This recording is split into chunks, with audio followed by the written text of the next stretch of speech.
نے فرمایا میرے آنے سے دو بندوں کو تکلیف ہوتی ہے،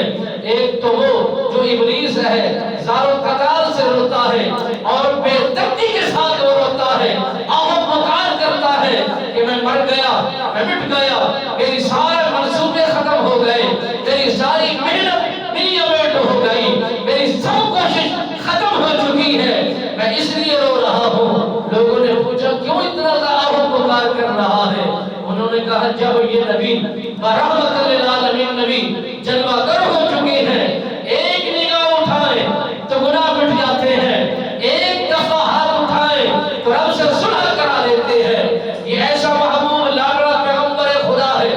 اللہ کا محبوب ہے۔ جب یہ تشریف لے آ چکے ہیں، لوگ ان کی مانیں گے، میری نہیں مانیں گے۔ اور دوسری تکلیف ان کو ہوئی ہے جو اہل یہود تھے، ان کا سلسلہ جو نبوت کا بنی اسرائیل کے لوگ تھے، وہ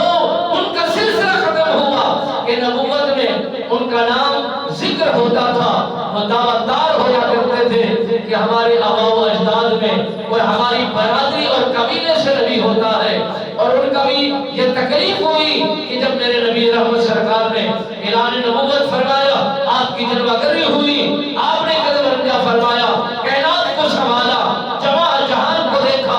اپنا نظام چلایا، کائنات کے اندر اپنی محبت کا اظہار فرمایا، اور رب مالک بینیاد نے فرمایا وَرَفَعْنَا لَكَ ذِکْرَکَ، اے محبوب ہم نے تو آپ کی تعریف کو اتنا بلند کر دیا ہے، اتنا بلند کر دیا ہے، نہ کسی خطیب کی ضرورت ہے، نہ کسی عالم کی ضرورت ہے، نہ کسی شہنشاہ کی ضرورت ہے، نہ کسی مالدار کی ضرورت ہے، نہ کسی دنیا دار کی ضرورت ہے۔ میں خالق و مالک نے اپنی شان کے مطابق، آپ کی اپنی عظمت کے مطابق، اپنے نام کے مطابق آپ کی تعریف کو اتنا بلند کیا ہے، اتنا بلند کیا ہے، اتنا بلند کیا ہے، اب کسی کی کوئی ضرورت ہی نہیں ہے۔ اتنا ضرور ہے جب آپ کا ذکر خیر ہوگا، جب آپ کی تعریف ہوگی، تعریف کرنے والے کو فیض دیا جائے گا، اس کی جسامت میں، اس کی زندگی